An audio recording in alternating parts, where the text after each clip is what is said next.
Y yo diría que esta semana tuvo una marcada impronta de mujer.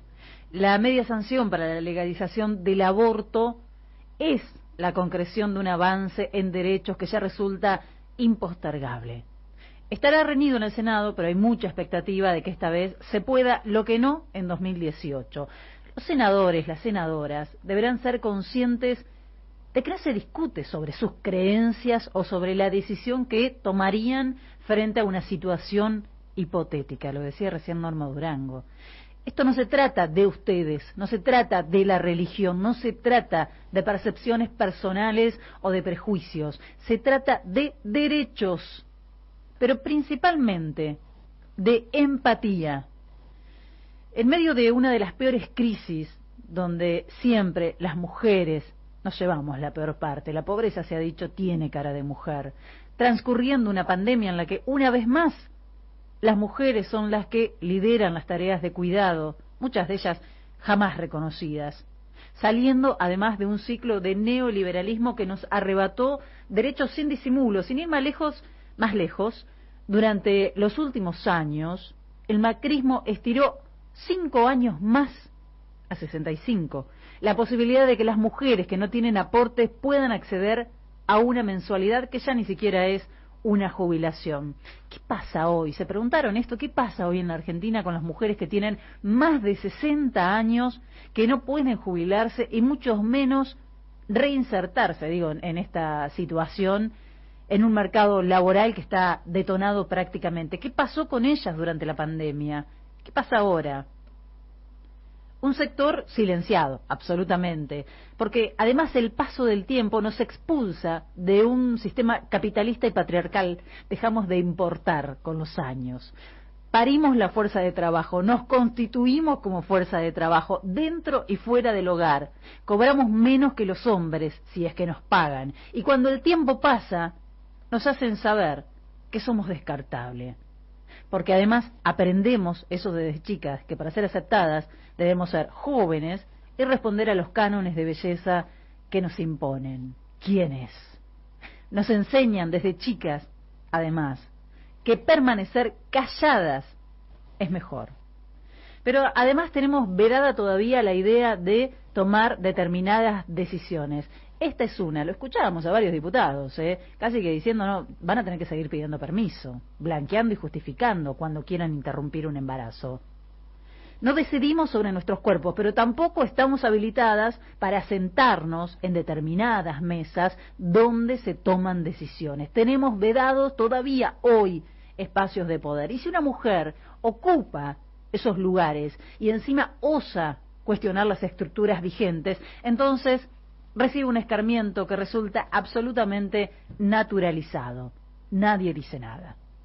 De algunos de los discursos de los legisladores decanta compromiso con el tema. Algunos han estudiado verdaderamente.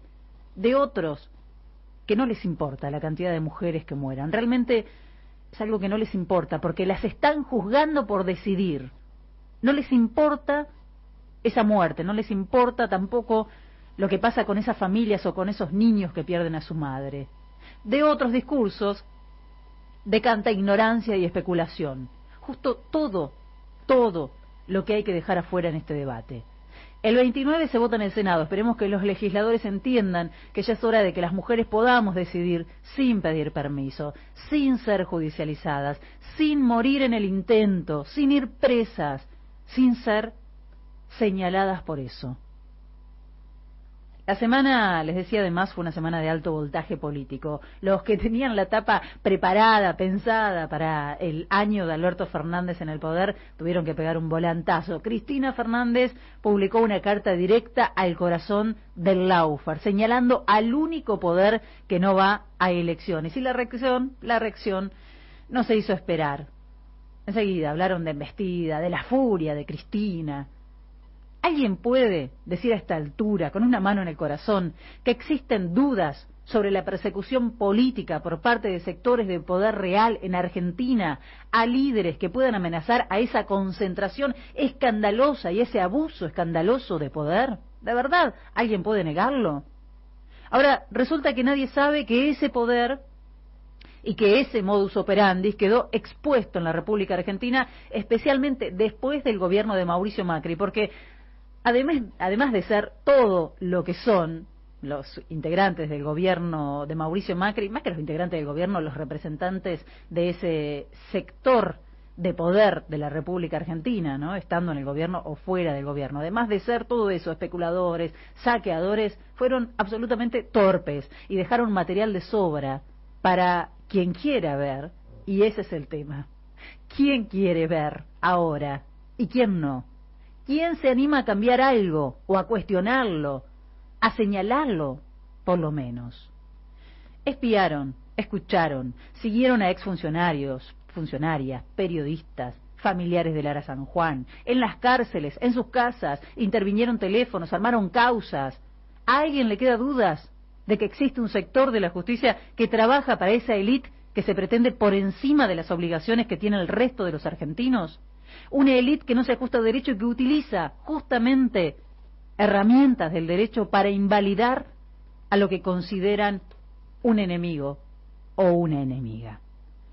Hay en esa carta que publica la vicepresidenta, además, algo que puede ser entendido como una suerte de advertencia. No deberíamos extrañarnos si esta Corte empieza a dictar fallos de neto corte económico para condicionar o extorsionar a este gobierno, o lo que es peor aún, dice Cristina, para hacerlo fracasar. La sensación que persiste es que, pasada la pandemia, el gobierno deberá elegir qué rol va a jugar con estos sectores intransigentes y hostiles, que son las patas del lawfare.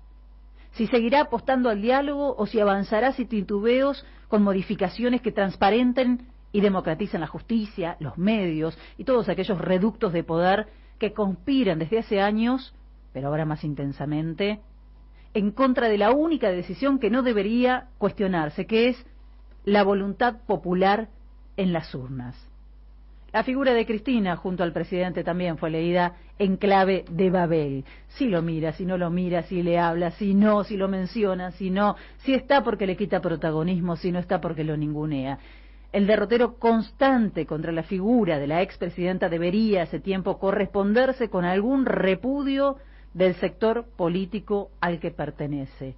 No es lo mismo disentir, no es lo mismo la prensa libre o la prensa crítica que perseguir, y eso ya deberíamos haberlo aprendido.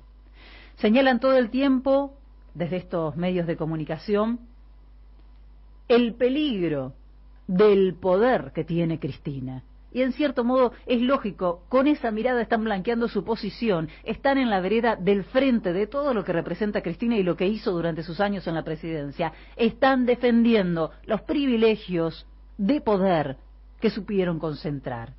Los que miran desde el llano, los que miramos desde el llano, saben o deberían saber que el peligro para la mayoría radica en otro lado, justamente en los intereses que mueve esa maquinaria.